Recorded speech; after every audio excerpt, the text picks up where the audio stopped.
Hello, YouTube audience. It's still the 15th of November 2020. I'm trying to, it is late fall, and I'm trying to catch the season, the last time that you can style or prune a Japanese maple. So this is again my Ukigumo Japanese maple. Ukigumo means floating cloud, and you can see this one still has some leaf on it, and a lot of the leaves has dropped, so it is theoretically a good season, good time to prune without excessive bleeding.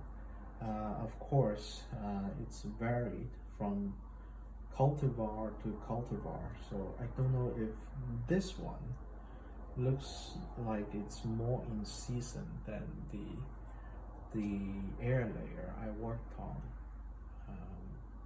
yesterday. So I'm going to try to prune this Japanese maple and see how it responds.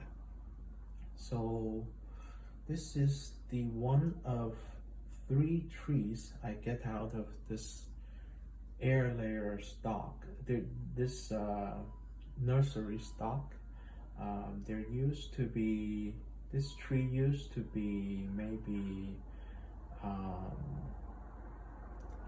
5 feet tall, and now it's reduced to maybe a little bit, about 2 feet. So what I did was I did 2 air layerings on top of it. So I basically make 3 trees out of 1 nursery stock. So this is the base of the original tree. You can see the graft union is here. This is the union, which is not exactly ideal for making bonsai, but I will work with this anyway and see how it developed. So I'm going to, the first thing I think I'm going to do, the front is probably about here, which I decided on. So a lot of these new shoots, the reason why it hasn't dropped its leaves yet is that they are new shoots from the summer. When we air layer a tree, we cut the cambium, which is the layer where the top of the tree or the growing tip send signals back to the trunk. One of the signals is auxin, which inhibit the growth under the growing tip, which make the tree focus on growing taller. And once the cambium is removed and an air layering is made, the inhibiting signal was stopped. So a lot of times we will see these little shoots come out from under the air layering, and because they receive no signal not to grow, so they start growing. So in the summer, after I make the air layering, a lot of these tiny shoots start to grow, and because they grow out late, so they also drop their leaves late.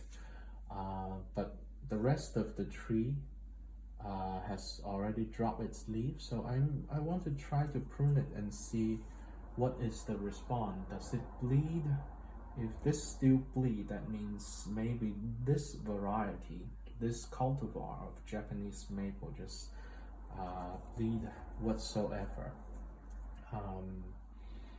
But if this doesn't bleed that much, that means I may need to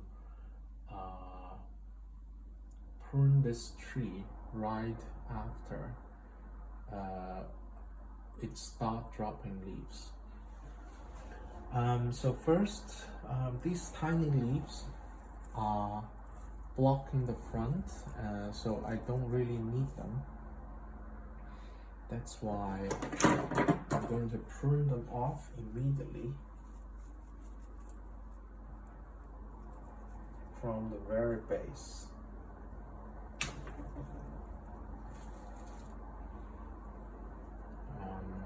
Very cleanly. And this is a side branch which is growing very long. I don't need that to be that long, so I'm going to prune it back to the maybe the first note. So Japanese maple is a tree where the leaves come out, or the new shoots come out on both sides of the same pond. So we only need to leave one note for it to bifurcate. That means everywhere you cut, there would be at least two shoots come out in the next, the leaf nodes that's under the cut.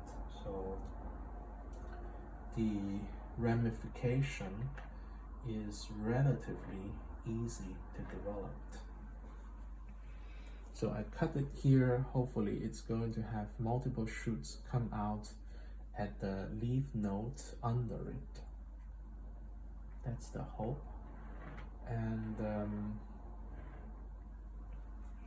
these branchlets looks like bar branches, but it's actually grow above this branch. So I'm thinking of leaving one of these branchlets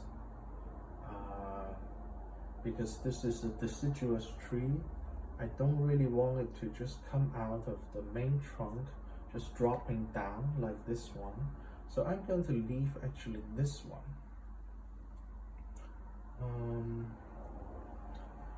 Or this back one, let's see.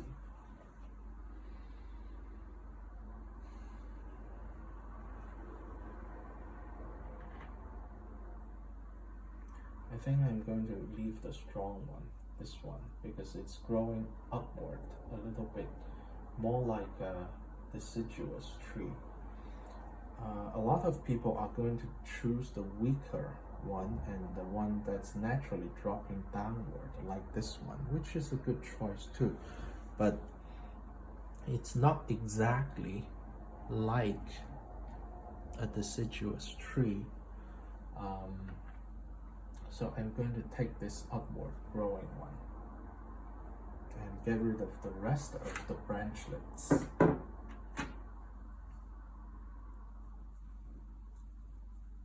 Maybe I can just tear it. Nope, not tearing. Still pretty strongly attached. So I'm going to cut it.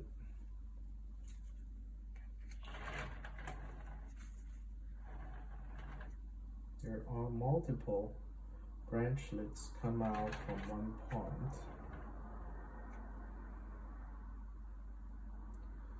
So I'm going to cut this one so that hopefully it branch out from here.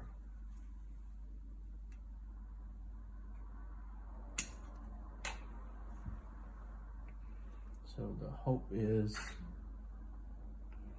maybe I can enlarge the image so that it's easier to see. hope is there would be 2 branches come out from this point.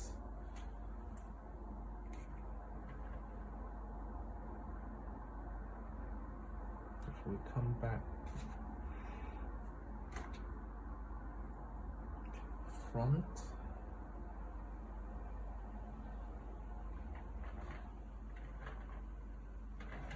okay, and I need to get rid of the rest of the branchlets that's on the back of the tree. We don't want too many branches come out from the same location, or it's going to create invert taper. Just get rid of all these branchlets.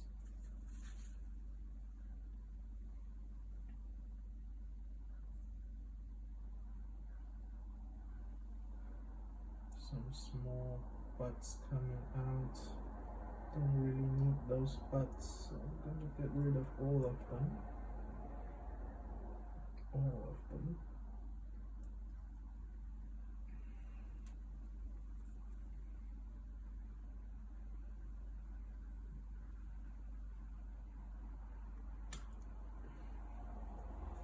Okay.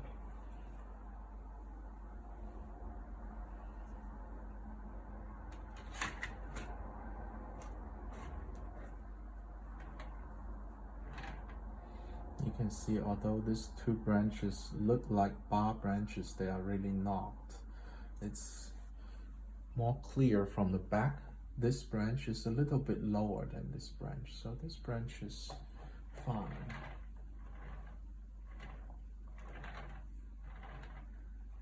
There is still 1 small branchlet here, which I can get rid of.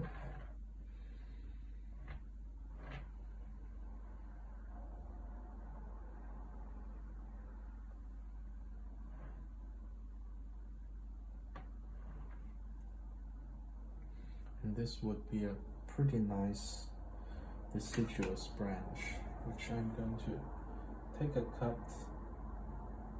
and then hope it bifurcate next year.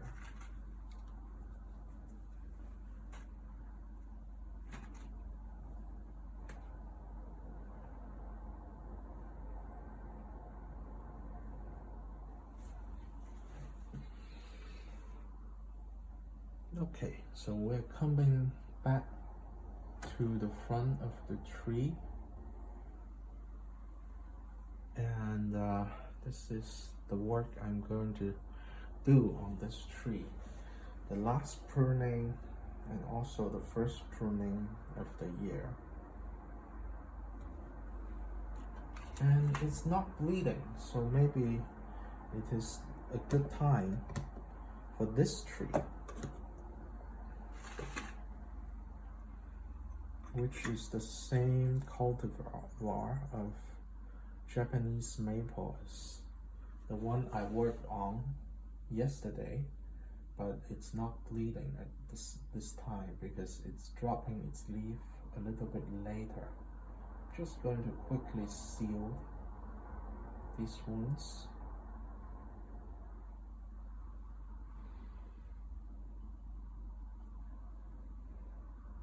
I normally seal the wounds of a cut, but many people don't seal it, and they don't seem to find much problem. So it's not really necessary to seal the wounds, but I'm just being extra careful. The theory is if you seal the wounds, it's going to prevent infection and water loss from the wound, and it may do some good to the plant. But the plant has its own immune system and its own mechanism to isolate the cuts. So it may do just as well without sealing the wounds. And the con of sealing the wound, pro and cons, is is that some people worry about bacteria that's lived in the wound that would grow if you seal it, because it's maybe too wet, too humid inside the sealant.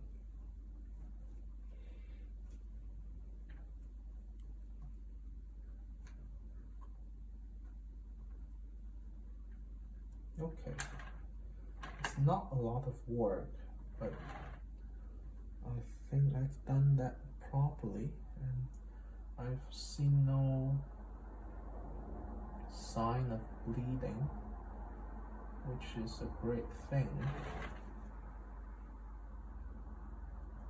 And earlier, when I separated the air layering, I also wired the leader upward, so that next several growing season I may just let the leader, the new leader, to run completely free, so that it gains some strength, gain some thickness, and create a natural taper. So I want the leader, which is this one. This branch used to be just a side branch, but now I want it to become the new leader of the tree. So what I would like is this branch to grow slightly, almost to the size of the main trunk, but slightly smaller. Maybe grow to 2/3 of the main trunk, so that you have a thick, go to a thinner piece, and then when I cut again, I have a new side branch coming out, and it is a little bit thinner than this leader right now, and this way I get taper all along the tree, the trunk of the tree. And also, interestingly, one more interesting thing is that we got this weed growing, coming from the same part of this tree. I will see if the weeds survive next year. If they do, it may be a good choice to grow them just as accent plant. It's very beautiful weed. Let's see if we can take a look of the weed. The leaves are very beautiful, so it could be a good choice for accent plant. Okay, I think this is a relatively simple project, and this is what I did for this Japanese maple, and I would give it one more spin back to the front.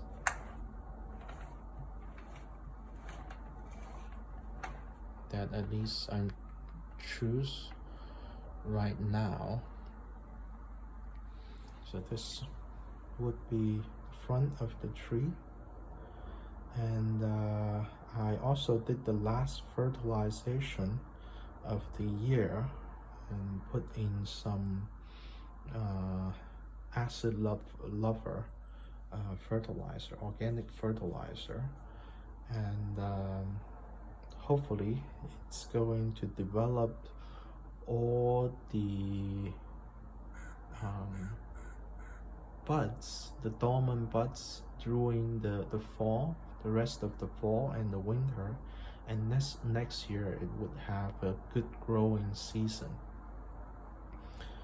And so I think that's it for this video, and I documented the first pruning and styling of this tree, and I hope you happen to enjoy this video too, and I will see you next time. Bye.